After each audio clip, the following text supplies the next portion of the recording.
Hi hello ನಮಸ್ತೆ welcome back to my channel Trisha vlogs. ಇವತ್ತು ನಾವು ಬಂದಿರೋದು ಹೈದ್ರಾಬಾದ್ಗೆ. ಇದು ಹೈದ್ರಾಬಾದ್ನ ಡೇ 2 ವಿಡಿಯೋ ಆಗಿರುತ್ತೆ. ಫಸ್ಟು ಹೈದ್ರಾಬಾದ್ ಅಂದ ತಕ್ಷಣ ನಮಗೆ ನೆನಪಾಗೋದು the city of pearls, the city of Nizams, Nawab ಅಂತೆಲ್ಲ ಹೇಳಿ ಅಲ್ವಾ. ಸೊ ಈಗ ನಾವು most popular monument of Hyderabad ಚಾರ್ ಮಿನಾರ್ಗೆ ಬಂದಿದ್ದೀವಿ. ಫಸ್ಟ್ ಪ್ಲೇಸ್ ಚಾರ್ ಮಿನಾರ್ ಆಗಿರುತ್ತೆ. ಚಾರ್ ಮಿನಾರ್ ಅಂದ್ರೇ 4 ಟವರ್ಸ್ ಸೇರಿ ಮಾಡಿರೋದು ಅಲ್ವಾ. ಸೊ ಚಾರ್ ಮಿನಾರ್ ಅಂತ ಹೆಸರಿಟ್ರು. ಚಾರ್ ಮಿನಾರ್ ಹಿಸ್ಟ್ರಿ ಬಗ್ಗೆ ಹೇಳೋದಾದರೆ, ಇದು ಕಂಪ್ಲೀಟ್ 182 ಫೀಟ್ ಟಾಲ್ ಇದೆ. ಇದನ್ನು 1591ನಲ್ಲಿ ಮೊಹಮ್ಮದ್ ಖಲಿ ಖತಬ್ ಶಾ ಅನ್ನೋ ಕಿಂಗ್ ಇದನ್ನು ಕಟ್ಟಿಸಿದ್ದು. ಯಾವ ಕಾರಣಕ್ಕೆ ಇದನ್ನು ಕಟ್ಟಿಸಿದ್ರು ಅಂದರೆ, ಆ ಸ್ಟೇಟಲ್ಲಿ ಪ್ಲೇಗ್ ಅನ್ನೋ ರೋಗ ಬಂದ್ಬಿಟ್ಟಿರುತ್ತೆ.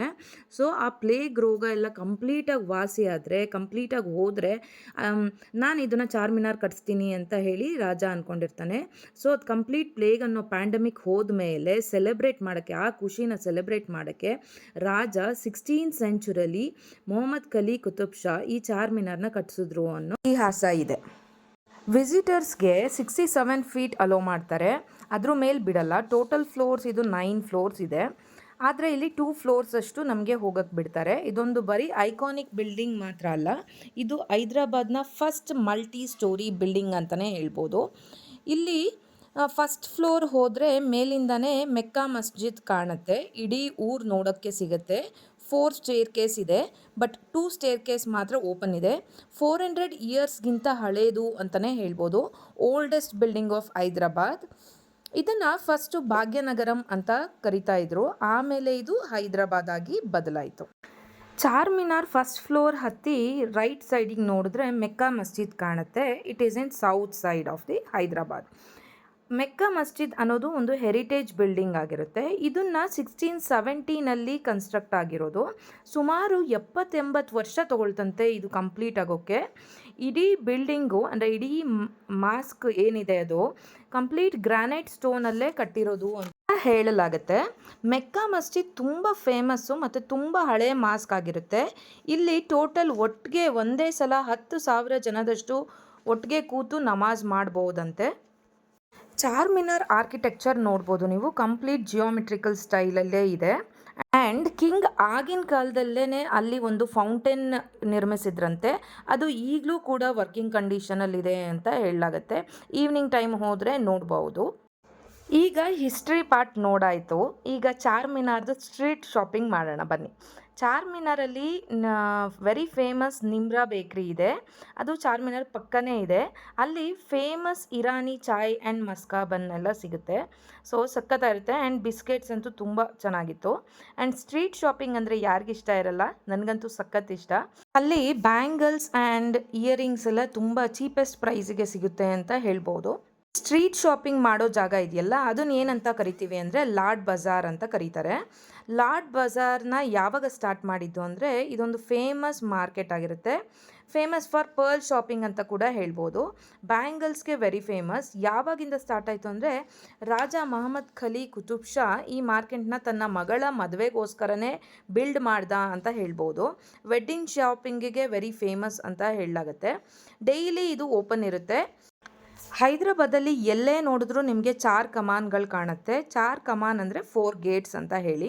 4 ಗೇಟ್ಸ್ ಎಲ್ಲ ಕಡೆ ಕಾಣುತ್ತೆ. 4 ಕಮಾನ್ ಅಂತ ಅದಕ್ಕೆ ಹೆಸರು ಬಂತು. ಆ 4 ಕಮಾನಲ್ಲಿ ಮೇನ್ ಪರ್ಲ್ ಬಜಾರ್ ಇದೆ, ಅಲ್ಲಿ ಈಗಲೂ ಕೂಡ ಇದೆ. ಆ್ಯಂಡ್ ಇದೆಲ್ಲ ಯುನೆಸ್ಕೋಗೆ ಸೇರ್ಕೊಂಡಿದೆ ಅಂತ ಹೇಳ್ಬೋದು.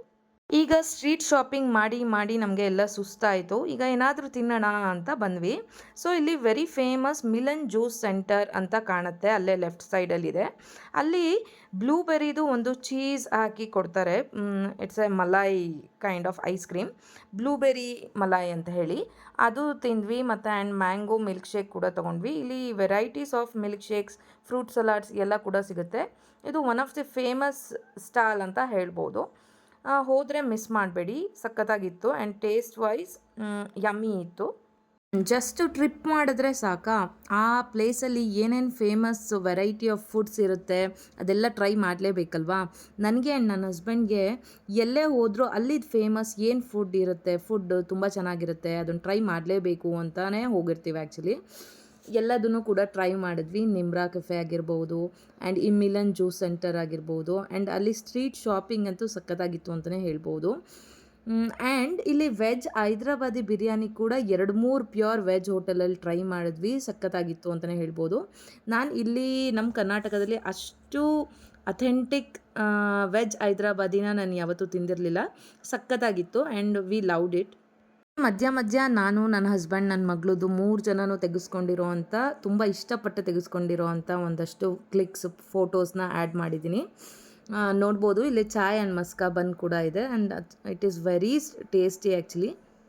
ಅಲ್ಲಿ ಅಷ್ಟು ಹೋಟೆಲ್ದೆಲ್ಲ ಐಡಿಯಾ ಇರಲಿಲ್ಲ, ಸೊ ಹಾಗಾಗಿ ನಮ್ಮ ಡ್ರೈವರೇ ಒಂದು ಪ್ಯೂರ್ ವೆಜ್ ಹೋಟೆಲ್ಗೆ ಕರ್ಕೊಂಡು ಹೋಗಿದ್ರು. ಅಲ್ಲಿ ಹೈದ್ರಾಬಾದಿ ಬಿರಿಯಾನಿ ಅಂತೂ ಸಖತ್ತಾಗಿತ್ತು. ಆಮೇಲೆ ಊಟ ಮುಗಿಸಿ ನಾವು ಬಂದಿದ್ದೆ ಚೌಮಹಲ್ಲಾ ಪ್ಯಾಲೇಸ್ಗೆ. ಚೌಮಹಲ್ಲಾ ಪ್ಯಾಲೇಸ್ದು ಎಂಟ್ರಿ ಟಿಕೆಟ್ ಕೂಡ 25 ರೂಪೀಸ್. ಇಲ್ಲಿ ಹೈದ್ರಾಬಾದಲ್ಲಿ ಅದೊಂದು ನನಗಿಷ್ಟ ಆಯಿತು, ಎಲ್ಲಿ ಹೋದರೂ ಎಂಟ್ರಿ ಟಿಕೆಟ್ ಓನ್ಲಿ 25 ರೂಪೀಸ್ ಇತ್ತು ಅಷ್ಟೇ, ಅದು ಮಕ್ಕಳಿಗೇನು ಏನೂ ಇರಲಿಲ್ಲ. ಇನ್ನೊಂದು ಹೇಳೋದು ಮರ್ತೇ ಬಿಟ್ಟೆ ನೋಡಿ, ನಾವು ಕಾರಲ್ಲಿ ಹೋದ್ವಿ, ನಮ್ಮ ಕಾರಲ್ಲೇ ಹೋದ್ವಿ, ಬಟ್ ಹೈದ್ರಾಬಾದ್ ಹೋಗ್ತಿದ್ದಂಗೆ ತುಂಬ ಟ್ರಾಫಿಕ್ ಅಂದರೆ ಟ್ರಾಫಿಕ್ಕು. ಅಲ್ಲಿ ಹೇಗೆ ಓಡಿಸ್ತಾರೆ ಅಂದರೆ ಜನ ಮೈ ಮೇಲೆ ಬಂದುಬಿಡ್ತಾ ಇರ್ತಾರೆ, ಅಷ್ಟು ಕ್ರೌಡೆಡ್ ಏರಿಯಾ ಅಂತಲೇ ಹೇಳ್ಬೋದು ಈ ಹೈದ್ರಾಬಾದ್ ಅನ್ನೋದು. ಆ್ಯಂಡ್ ತುಂಬ ವರ್ಸ್ಟ್ ಅಂದರೆ ವರ್ಸ್ಟ್ ರೋಡ್ ಸೆನ್ಸು, ಅಲ್ಲಿ ರೋಡ್ ಸೆನ್ಸೇ ಇಲ್ಲ. ಸೊ ನಾವು ಹೋಗಿದ್ದು ನೈಟ್ 10 o'clock ಆಗಿಬಿಟ್ಟಿತ್ತು. ಆ ನೈಟ್ ನಾವು ಹೋಗಿ 10 o'clock ರೂಮಲ್ಲಿ ರೆಸ್ಟ್ ಮಾಡೋ ಟೈಮಲ್ಲೇ ಡಿಸೈಡ್ ಮಾಡಿದ್ವಿ, ನೆಕ್ಸ್ಟ್ ಡೇ ಮಾರ್ನಿಂಗಿಂದನೇ ನಾವು ಕ್ಯಾಬ್ ಹೈಯರ್ ಮಾಡಬೇಡ, ನಮ್ಮ ಕಾರಲ್ಲಂತೂ ಹೋಗೋದು ಬೇಡ, ಇಲ್ಲಿ ರೋಡ್ ಕೂಡ ನಮ್ಗೆ ಹೇಗೂ ಗೊತ್ತಾಗಲ್ಲ ಓಡಾಡೋಕ್ಕೆ ಅಂತ ಹೇಳಿ. ಸೊ ಒಂದು ಕ್ಯಾಬ್ನ ಹೈಯರ್ ಮಾಡಿದ್ವಿ. ಪರ್ ಡೇ 2200 ಏನೋ ತೊಗೊಂಡ್ರು, ಬಟ್ ಡ್ರೈವರ್ ವಾಸ್ ಗುಡ್. ಎಲ್ಲ ಕಡೆನೂ ಕರ್ಕೊಂಡು ಹೋಗಿ ಬಂದರು. ಬೆಳಗ್ಗೆ ನಾವು 10 o'clock ಸ್ಟಾರ್ಟ್ ಮಾಡಿದ್ರಿ, ರಾತ್ರಿ 9:30ಗೆ ಮುಗೀತು ನಮ್ಮದು ಡೇ 1 ಪ್ಲೇಸಸ್ ಎಲ್ಲ. ಇದು ಚೌಮಹಲ್ಲಾ ಪ್ಯಾಲೇಸ್ದು ಎಂಟ್ರಿ ಆಗಿರುತ್ತೆ. ಚೌಮಹಲ್ಲಾ ಪ್ಯಾಲೇಸ್ ಅಂದರೆ 4 ಪ್ಯಾಲೇಸ್ ಸೇರಿ ಅಲ್ಲಿ ಇದೆ ಅಂತ ಹೇಳಿ ಅರ್ಥ. ಇದು ಹೌಸ್ ಆಫ್ ನಿಜಾಮ್ಸ್ ಅಂತ ಹೇಳ್ಬೋದು. ಇಲ್ಲಿ ಆಗಿನ ಕಾಲದಲ್ಲಿ ನಿಜಾಮ್ಸ್ ಯೂಸ್ ಮಾಡ್ತಾ ಇದ್ದಂಥದ್ದು ಓಲ್ಡ್ ಕಾರ್ಸ್ ಇದೆ ಆ್ಯಂಡ್ ಪ್ಯಾಲೇಸ್ ಅಂತೂ ತುಂಬ ಚೆನ್ನಾಗಿದೆ. ಪ್ಯಾಲೇಸ್ ಒಳಗೆ ಕಂಪ್ಲೀಟ್ ಬೆಲ್ಜಿಯಂ ಶ್ಯಾಂಡ್ಲಿಯರ್ಸ್ ಹಾಕಿದ್ದಾರೆ ಗೊತ್ತಾ. ಕಂಪ್ಲೀಟ್ ಪ್ಯಾಲೇಸ್ ಒಳಗೆ ಮಾರ್ಬಲ್ನೇ ಯೂಸ್ ಮಾಡಿದ್ದಾರೆ.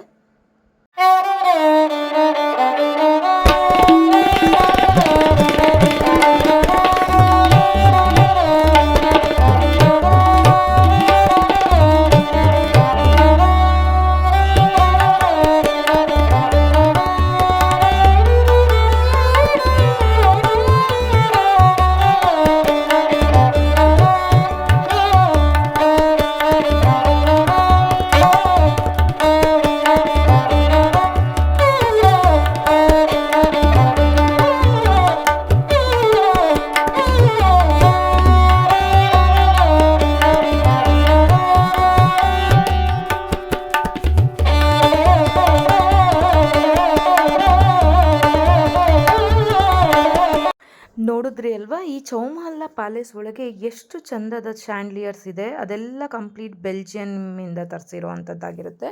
ಆ್ಯಂಡ್ ಇಲ್ಲಿ ನಿಜಾಮ್ಸ್ ರೂಲ್ ಮಾಡ್ತಾಯಿದ್ರು. ರಾಜರು ಉಪಯೋಗಿಸ್ತಿದ್ದಂಥ ಥಿಂಗ್ಸು, ಅವ್ರದ್ದೆಲ್ಲ ಆರ್ಮಿ ವೆಪನ್ಸ್ಗಳು ಎಲ್ಲದನ್ನು ಇಲ್ಲಿ ಶೋಕೇಸ್ ಮಾಡಿದರೆ ಒಂದು ಎಕ್ಸಿಬಿಷನ್ ರೀತಿ ಅಂತ ಹೇಳ್ಬೋದು. ಆ್ಯಂಡ್ ಕಂಪ್ಲೀಟ್ ಹಿಸ್ಟ್ರಿ ಕೂಡ ಇಲ್ಲಿ ನೋಡ್ಬೋದು.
ಒಂದು ಕಂಪ್ಲೀಟ್ ಎಕ್ಸಿಬಿಷನ್ ಥರ ಅವರು ಹಿಂದೆ ಉಪಯೋಗಿಸ್ತಾ ಇದ್ದಿದಂಥ ಆರ್ಮಿ ವೆಪನ್ಸ್ ಆಗಿರ್ಬೋದು, ಕತ್ತಿಗಳು, ಥರ ಥರ ಎಲ್ಲದನ್ನು ನೀಟಾಗಿ ಆರ್ಗನೈಸ್ ಆಗಿ ಇಟ್ಟಿದ್ರು.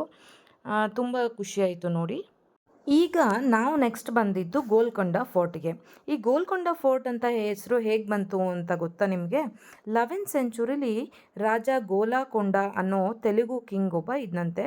ಅವನು ಇದನ್ನು ಕನ್ಸ್ಟ್ರಕ್ಟ್ ಮಾಡಿರೋದು. ಸೊ ಇದಕ್ಕೆ ಗೋಲ್ಕೊಂಡ ಅಂತ ಹೆಸರಾಯಿತು. ಸೊ ಗೋಲ್ಕೊಂಡ ಫೋರ್ಟ್ದು ಕೂಡ ಎಂಟ್ರಿ ಟಿಕೆಟ್ ನೋಡ್ಬೋದು, 25 ರುಪೀಸ್ ಒಬ್ಬರಿಗೆ. ಸೊ ಈ ಗೋಲ್ಕೊಂಡ ಫೋರ್ಟ್ದು ಒಂದು ಕತೆ ಇದೆ. ಇಲ್ಲಿ ಚಾರ್ಮಿನಾರಿಂದ ಒಂದು ಸೀಕ್ರೆಟ್ ಟನಲ್ ಇತ್ತಂತೆ ಗೋಲ್ಕೊಂಡ ಫೋರ್ಟ್ಗೆ ಬರೋಕ್ಕೆ ಆಗಿನ ಕಾಲದಲ್ಲಿ. ಬಟ್ ಈಗ ಇಟ್ ಈಸ್ ಕ್ಲೋಸ್. ಈ Golconda fort west side of ಹೈದ್ರಾಬಾದಲ್ಲಿದೆ. It is a main biggest attraction of Hyderabad ಅಂತ ಕೂಡ ಹೇಳ್ಬೋದು. ಮೊಘಲ್ಸು ಇದನ್ನು ಗೋಲ್ಕೊಂಡ ಅಂತ ನೇಮ್ ಚೇಂಜ್ ಮಾಡಿದ್ರು. ಮೊದಲು ಇದ್ದಿದ್ದು ಇದು ಗೋಲಾಕೊಂಡ ಫೋರ್ಟ್ ಅಂತ ಹೇಳಿ. ಇಲ್ಲಿಂದನೇ ವೆರಿ ಫೇಮಸ್ 2 ಡೈಮಂಡ್ ಸಿಕ್ಕಿದ್ದು ಗೊತ್ತಾ? ಯಾವ್ಯಾವುದು ಹೇಳಿ? ಅದು ಒಂದು ದರ್ಯಾಯಿ ನೂರ್ ಅಂತ ಹೇಳಿ ಡೈಮಂಡು, ಇನ್ನೊಂದು ಎಲ್ರಿಗೂ ಗೊತ್ತಿರುತ್ತೆ ಕೊಹಿನೂರ್ ಡೈಮಂಡ್. ನಾವು ಅರೌಂಡ್ 5 o'clock ಹಂಗೆ ಗೋಲ್ಕೊಂಡ ಫೋರ್ಟ್ ಬಂದ್ವಿ. ಸ್ಟಿಲ್ ಬಿಸಿಲಿತ್ತು. ನಮಗೆ ಫುಲ್ ಹತ್ತಕ್ಕಂತೂ ಆಗಲಿಲ್ಲ, ತುಂಬ ಟಯರ್ಡ್ ಆಗಿಬಿಟ್ಟಿದ್ವಿ. ಸ್ಮೈಲ್, ಗೋಲ್ಕೊಂಡ ಫೋರ್ಟ್ ಹೇಗಿದೆಪ್ಪ? ಎಲ್ಲಿ ನನ್ನ ಪಾಪು? ಎಲ್ಲಿದೆ? ಎಲ್ಲಿಗೆ ಬಂದಿದ್ದೀವಿ ನಾವು? ಗೋಲ್ಕೊಂಡ ಫೋರ್ಟಿಗೆ ಬಂದಿದ್ದೀವಿ. ಹೇಗಿದೆ? ಓ, ಇಲ್ಲಿ ಗಾಳಿಪಟ ಹಾಕ್ಸಕ್ಕೆ ತಗೋಬರ್ಬೇಕು. ಸದ್ಯ ಒಂದು ಸ್ವಲ್ಪ ತಂಪುತ್ತಲ್ಲಿ ಬಂದಿರೋದಕ್ಕೆ ಆರಾಮಾಗಿ ಹೋಗ್ತಾ ಇದೀವಿ. ಹೇಗಿದೆ ಹೈದ್ರಾಬಾದ್ ಟ್ರಿಪ್? ಬಟ್ ತುಂಬ ಎಲ್ಲ ಕಡೆ ನಡಿಬೇಕು, ಸುಸ್ತೊಡ್ದತಿ. ಒಂದು ಸ್ವಲ್ಪ ಒಳ್ಳೆ ಶೂಸ್ ಹಾಕೊಂಡು ಬಂದರೆ ಸ್ವಲ್ಪ ಕಂಫರ್ಟಬಲ್ ಆಗಿ ನಡಿಬೋದು. ಇದು ಆಗಿನ ಕಾಲದಲ್ಲಿ ಕಟ್ಟಿರೋವಂಥ ಒಂದು ಪಾಂಡ್ ಆಗಿರುತ್ತೆ. ಮೇಲಿಂದ ನೀರು ಎಲ್ಲೇ ನೀರು ಬಂದ್ರೂ ಅದೆಲ್ಲ ಬಂದು ಇಲ್ಲಿ ಕಲೆಕ್ಟ್ ಆಗಲಿ ಅನ್ನೋ ಉದ್ದೇಶಕ್ಕೆ ಇದೊಂದು ಪಾಂಡನ್ನು ಕಟ್ಟಿಸಿದ್ರು. ರೈನ್ ವಾಟರ್ ಹಾರ್ವೆಸ್ಟಿಂಗ್ ಮೆಥಡ್ ಅಂತ ಕೂಡ ಹೇಳ್ಬೋದು ಇದನ್ನು. ಸೊ ಫೋರ್ಟ್ ಅಂತೂ ನೋಡೋಕ್ಕೆ ಅದ್ಭುತವಾಗಿತ್ತು. ಬಟ್ ನಾವು ತುಂಬ ಮೇಲೆ ಹತ್ತಿ ಹೋಗಲಿಲ್ಲ, ಮಗಳು ಇರೋದ್ರಿಂದ ಅವಳಿಗೂ ನಡೆಯೋಕ್ಕೆ ಕಷ್ಟ ಆಗ್ತಾಯಿತ್ತು. ಸೊ ಹಾಗೆ ನಾವು ಒಂದು ಸ್ವಲ್ಪ ದೂರ ಹೋಗಿ ಅಲ್ಲೇ ನೋಡ್ಕೊಂಡು ಬಂದ್ವಿ. ತುಂಬ ಚೆನ್ನಾಗಿತ್ತು ಅಂತಲೇ ಹೇಳ್ಬೋದು. ಫುಲ್ ಟಯರ್ಡ್ ಆದಮೇಲೆ ಮತ್ತೆ ಎನರ್ಜಿ ಬೇಕಂದರೆ ಏನು ಮಾಡಬೇಕು ಹೇಳಿ? ಶಾಪಿಂಗ್ ಮಾಡಬೇಕು. ಸೊ ಹೈದ್ರಾಬಾದ್ ಹೋದ್ಮೇಲೆ ಪರ್ಲ್ ಶಾಪಿಂಗ್ ಮಾಡದೆ ಬರೋಕ್ಕಾಗತ್ತಾ?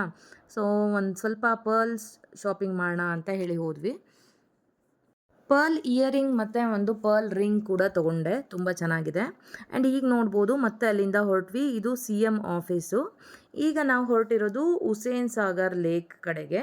ಹುಸೇನ್ ಸಾಗರ್ ಲೇಕಲ್ಲಿ ಬೋಟಿಂಗ್ ಇದೆ. ಸೊ ಬೋಟಿಂಗ್ ಹೋಗೋಣ ಅಂತ ಹೇಳಿ ನೈಟ್ ಅರೌಂಡ್ 7:30 8 o'clock ಆಗಿತ್ತು.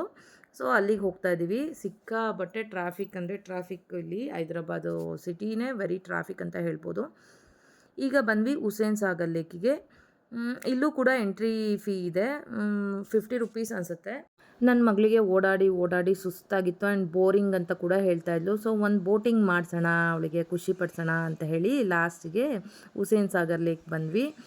ತುಂಬ ಅಂದರೆ ತುಂಬ ಕ್ರೌಡ್ ಇತ್ತು, ಏಕೆಂದರೆ ನಾವು ಹೋಗಿದ್ದು ಲಾಂಗ್ ವೀಕೆಂಡ್ ಟೈಮಲ್ಲಿ ಹೋಗಿದ್ದು. ಸೊ ವೆರಿ ಕ್ರೌಡ್ ಇತ್ತು ಅಂತ ಹೇಳ್ಬೋದು. ಇಲ್ಲಿ ಬುದ್ಧ ಸ್ಟ್ಯಾಚ್ಯೂಗೆ ಬೇರೆ ಪ್ರೈಸು ಆ್ಯಂಡ್ ಬೇರೆ ಬೋಟು, ಆಮೇಲೆ ಈ ಡ್ಯಾನ್ಸಿಂಗ್ ಬೋಟ್ ಅಂತಲೇ ಬೇರೆ ಇದೆ, ಅದಕ್ಕೆ ಬೇರೆ ಪ್ರೈಸು, ಥರ ಬೋಟಿಂಗ್ದು ಚಾರ್ಜಸ್ಗಳಿದೆ. ಸೊ ನಾವು ಹೋಗಿದ್ದು ಬುದ್ಧ ಸ್ಟ್ಯಾಚ್ಯೂ ತೋರಿಸೋಣ ಅಂತ ಹೇಳಿ. ಬುದ್ಧ ಸ್ಟ್ಯಾಚ್ಯೂ ನೋಡಿಕೊಂಡು ನಾವು ಬರೋ ಅಷ್ಟೊತ್ತಿಗೆ ಅಲ್ಲೇ it takes half an hour ಆಯಿತಾ.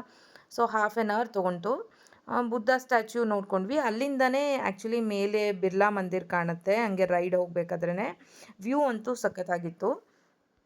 ಒಂದು 10-20 ಮಿನಿಟ್ಸ್ ಬೋಟ್ ರೈಡ್ ಆದಮೇಲೆ ಅಲ್ಲಿ ಬುದ್ಧ ಸ್ಟ್ಯಾಚ್ಯೂ ಮಧ್ಯ ಹೋಗಿ ನಿಲ್ಲಿಸ್ತಾರೆ. ಅಲ್ಲಿ ಒಂದು 5 ಮಿನಿಟ್ಸ್ ನಿಮಗೆ ಫೋಟೋ ತಗೊಳ್ಳೋಕ್ಕೆ 5 ಮಿನಿಟ್ಸ್ ಅಲ್ಲಿ ನಿಲ್ಲಿಸಿ ಕೆಳಗೆ ಬಿಡ್ತಾರೆ. ಅಲ್ಲಿ ಹೋಗಿ ಫೋಟೋ ಶೂಟ್ ಎಲ್ಲ ಮಾಡಿಕೊಂಡು ಮತ್ತೆ ಇನ್ನೊಂದು ಬೋಟ್ ಹತ್ಕೊಳ್ಬೇಕು. So it is a awesome experience ಅಂತ ಹೇಳ್ಬೋದು. ನನ್ನ ಮಗಳು ಕೂಡ ಖುಷಿಪಟ್ಲು. ಇಲ್ಲೂ ಕೂಡ ಶಾಪಿಂಗ್ ಮಾಡೋಕ್ಕೆ ತುಂಬ ಸ್ಟಾಲ್ಗಳಿದೆ. ಬಟ್ ನಾನಿಲ್ಲೇನೂ ಶಾಪಿಂಗ್ ಮಾಡಲಿಲ್ಲ, ಎಲ್ಲ ಸ್ಟ್ರೀಟ್ ಶಾಪಿಂಗ್ ಚಾರ್ಮಿನಾರಲ್ಲೇ ಮಾಡಿಬಿಟ್ಟಿದ್ವಿ. ನೋಡಿ, ಇದು ಬೋಟಲ್ಲಿ ಬರ್ತಾ ಇರ್ಬೇಕಾದ್ರೆ ತೆಗೆದಂಥ ವಿಡಿಯೋ. ಝೂಮ್ ಮಾಡಿ ತೋರಿಸ್ತಾ ಇದ್ದೀನಿ. CM ಆಫೀಸ್ ಪಕ್ಕ ಅದು ಕಾಣ್ತಾ ಇದೆಯಲ್ಲ, ಅದೇನೇ ಬಿರ್ಲಾ ಮಂದಿರ್. ಈಗ ನಾವು 9 o'clock ಒಳಗೆ ಬಿರ್ಲಾ ಮಂದಿರ್ ಹೋಗೋಣ ಟೆಲಿಕಾಸ್ಟ್ ಅಂತ ಹೇಳಿ ಹೊರಟ್ವಿ. 9 ಆಗೋಗ್ಬಿಟ್ಟಿತ್ತು.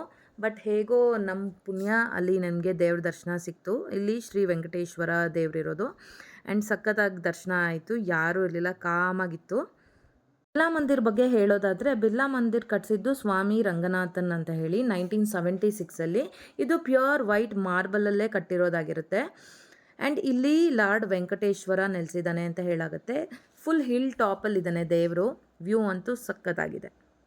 ಇದಿಷ್ಟು some interesting facts about Hyderabad. ಈ ಟೂರಿಸ್ಟ್ ಪ್ಲೇಸಸ್ಸು ನಾನು ಹಂಚ್ಕೊಂಡಂಥ ಇನ್ಫಾರ್ಮೇಷನ್ ನಿಮಗೆ ಇಷ್ಟ ಆದಲ್ಲಿ please do subscribe, like, share and comment. Thank you so much.